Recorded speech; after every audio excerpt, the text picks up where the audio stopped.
दुनिया देख रही है, जलने वाले जल रहे हैं, लेकिन भारत और रूस की दोस्ती पत्थर की लकीर बनी हुई है। जब दुनिया ऊर्जा संकट से जूझ रही थी, जब पश्चिम एशिया बारूद के ढेर पर बैठा था, तब भी ये दोस्ती जरा भी नहीं डगमगाई। ये रिश्ता सिर्फ कागजों पर नहीं, बल्कि जंग के मैदानों और कूटनीति के गलियारों में भी लिखा गया है। पिछले 5 दशकों से रूस और भारत का वो यार है जिसने हर मुश्किल वक्त में कंधे से कंधा मिलाकर साथ दिया, और अब इस दोस्ती का एक और खौफनाक तोहफा भारत आ रहा है। जी हाँ, जिसे देखकर सरहद पार हमारे पड़ोसी की रातों की नींद उड़ चुकी है। याद है ऑपरेशन सिंदूर, वो दिन जब पाकिस्तान के पास भागने का रास्ता तक नहीं बचा था। इस ऑपरेशन के दौरान जिस हथियार ने पाकिस्तान की हेकड़ी निकाल थी, उसका नाम है S-400 एयर डिफेंस सिस्टम। ये सिर्फ एक मिसाइल ही नहीं, ये आसमान में भारत की वो अभेद दीवार है जिसे भेदना नामुमकिन है। रूस ने अब अपना चौथा S-400 सिस्टम भारत के लिए रवाना कर दिया है। वही काल जिसने ऑपरेशन सिंदूर में पाकिस्तान की हालत पतली कर दी थी, अब एक बार फिर भारत की सरजमी पर कदम रखने वाला है। मई के आखिर तक ये समंदर के रास्ते भारतीय बंदरगाह पर पहुंच जाएगा, और इसके ठीक बाद नवंबर में 5वां सिस्टम भी आने वाला है। यानी पाकिस्तान की तबाही का सामान पूरी तरह तैयार है। अब जरा पाकिस्तान का हाल सुनिए।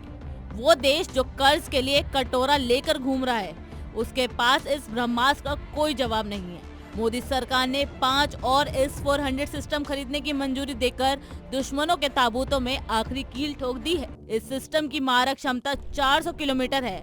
आसान भाषा में समझे तो अगर ये राजस्थान के बॉर्डर पर तैनात हो गया, तो सिंधु नदी के पूर्वी हिस्से में पाकिस्तान का परिंदा भी पर नहीं मार पाएगा। पाकिस्तान के फाइटर जेट्स अपने एयरबेस से उड़ान भरेंगे, और यहाँ बैठा हमारा ऑपरेटर एक बटन दबाकर उन्हें हवा में ही राख कर ढेर बना देगा। यानी पाकिस्तान अब अपने ही घर में कैद होकर रह जाएगा। तैयारियां जोरों पर है। भारतीय वायुसेना के जाबाज अधिकारियों ने 18 अप्रैल तक रूस जाकर इस सिस्टम की एक एक बारीकी की जांच कर ली है। पिछले हफ्ते में इसे हरी झंडी दिखाकर रवाना भी कर दिया गया है।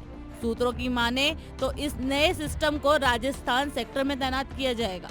ये वो जगह है जहां से पाकिस्तान की हर नापाक हरकत पर नजर रखी जाएगी।